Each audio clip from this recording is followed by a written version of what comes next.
I was a teenager when the Smyths were around, and I was very, very lucky that all the things that Morrissey was singing about, I was walking around full of unrequited loves, and if I wasn't listening to Morrissey, I truly was reading Thomas Hardy. What Morrissey was doing for me, Bowie was doing for Brett Anderson, or arguably Morrissey, 10 years previously. And But they didn't become Bowie. No, that's right. Well, perhaps, Morrissey once said that, popular music was dead, so I think maybe all of the spaces had been taken by him.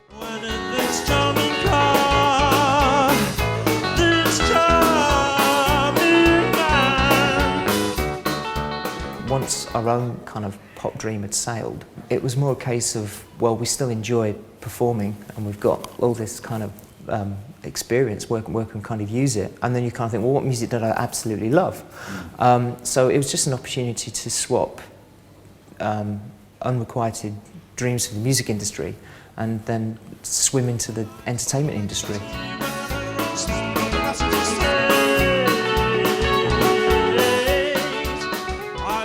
So in a way you're fulfilling a kind of service? I would see it like that. There's no doubt that for half of the audience this evening it will be a connection to the past.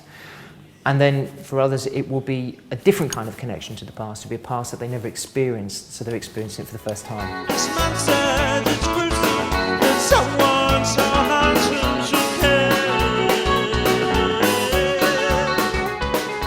I've always wanted to be a worthy tribute as well. I hope that Morrissey gets to see these things and will be pleased that the tributes to him have a level of intelligence that he would recognise in his fans anyway. Is this not his ultimate horror? That there would be such a thing, if you know what I mean? But I'd think not, because I think he saw it anyway. I mean, because when you were a Smyths fan, it polarised you.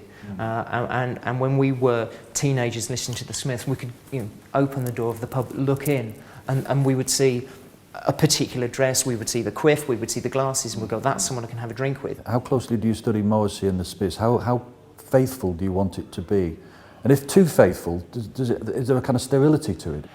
I don't sit and labour over old recordings. I did that as a teenager, and if anything, when I wasn't doing this, I could have been working in a bank. I didn't, thank God, but someone would have said that bank teller's just like Morrissey.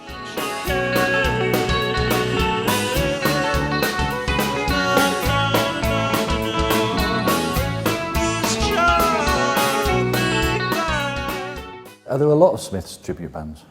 I think there are a fair few. I believe that there was a band called the Blacksmiths, and I think it was a death metal version of the Smiths.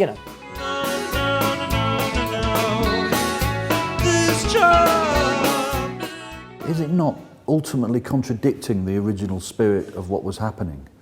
Do you know what I mean? The spirit is about invention. Newness. Absolutely. Creating something new out of the past, interacting with the past, but wondering what next.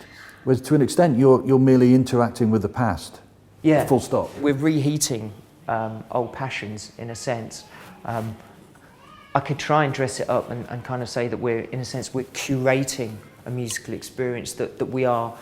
That the Smyths Live is now a freeze-dried packet and we're just pouring hot water on it and serving it, if you will. You could spin everything on its head and take it away from the pantomime, sort of end-of-pier element, and at its best suggest that what you're actually doing is almost taking a piece of theatre. Yes. And performing it. You're saying, what's going to happen to Smith's songs in 100 years' time? Well, maybe there will be performances of them as if they are pieces of theatre. You will embody the role, but some of you will kind of come through it, but hopefully it will still be truthful. And in 100 years' time, when all of those artists are dead, then,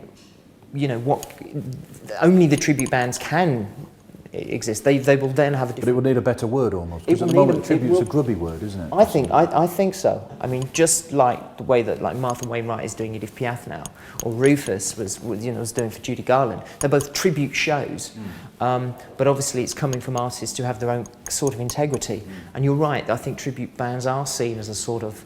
there is a grubbiness about them. There is something that's not particularly genuine.